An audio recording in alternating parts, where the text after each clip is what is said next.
Well, I'm Gary Schmitz, and this is my brother Steve, which we're second generation down from my father Bill, and then my son Gary Schmitz the second, and my daughter Penny. There's be third generation then at that point. We farm corn, beans, and wheat. And then we do quite a little bit of custom work, spraying, planting, harvesting, chisel plowing, whatever people ask and want. Along with the drainage business, my brother Steve is headed up the drainage business for damn near 50 years now. Yeah, we started in July of '76 doing drainage business. So that's working out great. Yeah. Another thing we started a long time ago was the building ammonia equipment. And mainly that was I like to engineer things, but also it kind of gave us another entity without having to look at trying to rent other farms or buy more farms. It give us another source of income and to keep our guys busy on the farm here throughout the winter and the off months, along with working some of the family in. I think Dad started in '57, I think, didn't he? He got here in '57. And he had cattle and raised crops, and then I think he had some hogs for a while, and then he farmed until Gary and I got started in, I don't know, 90, 91. Well, you had tomatoes and sugar beets. We raised a lot of that back in the 60s, 50s and 60s. Well, we had sugar beets in the 90s too. Yeah.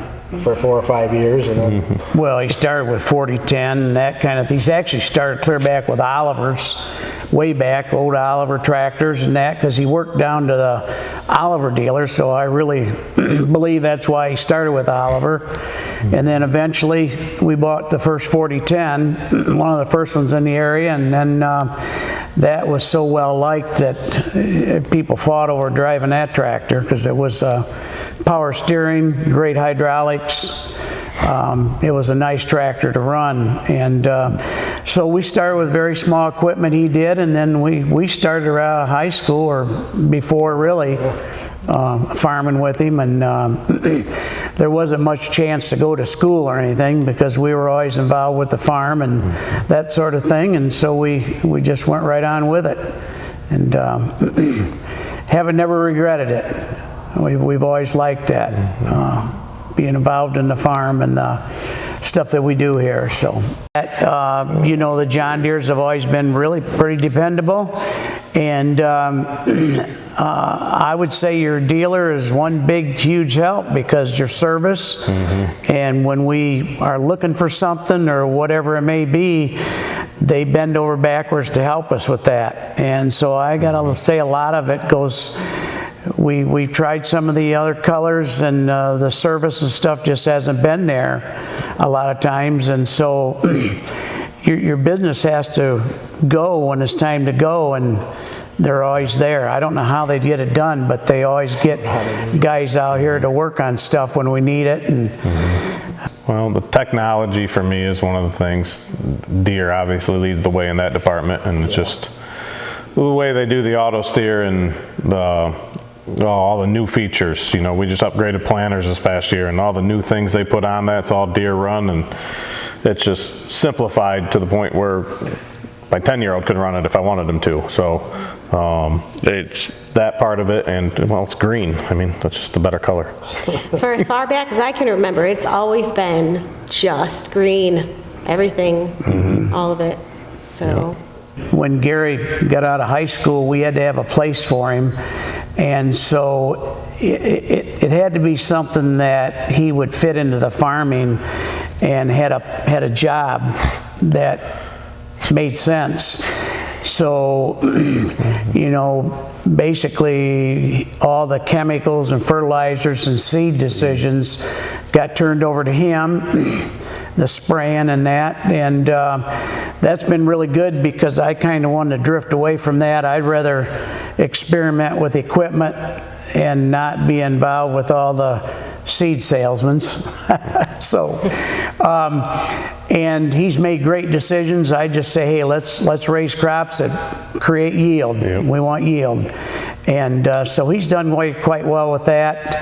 And he's a great welder, so that's really fit in with all the toolbars and stuff. He does all the frames and everything on all the equipment, basically most of the repairs now. So that's where he's fit into the farm. And my daughter's come in the last couple of years, and really is a great all-around person as far as working out, going after parts, doing bookwork, loves to wash equipment. So, Thankfully. you know, and I wondered if we could afford to have that extra person a couple of years ago, but now I can't really do without her.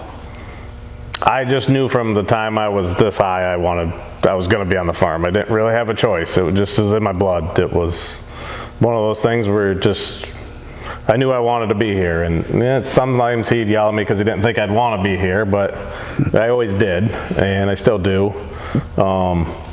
It's always just pulled me here. I don't know why it is. I love the equipment. I love welding. I love driving tractor. I love combining, all that kind of stuff, that adds up to farming. And I've actually gotten more into the, trying to making those tough decisions. I like to do those where, we got to do this crop in this field this year, and those kind of critical decisions that really weigh heavy on everybody. I'd rather take it off his shoulders so he doesn't have to make them anymore, and I can do it. And you can always go to him for advice, or Steve, either one. So it's just been something I've always wanted to do, and will continue to always want to do, and I don't plan on retiring ever, so I'll just be here forever. And I hope my boys, I've got 2 little ones, 10 and 8, and hopefully they can come right in here and be part of this in, another 8-10 years, and see where that goes from there, the 4th generation. So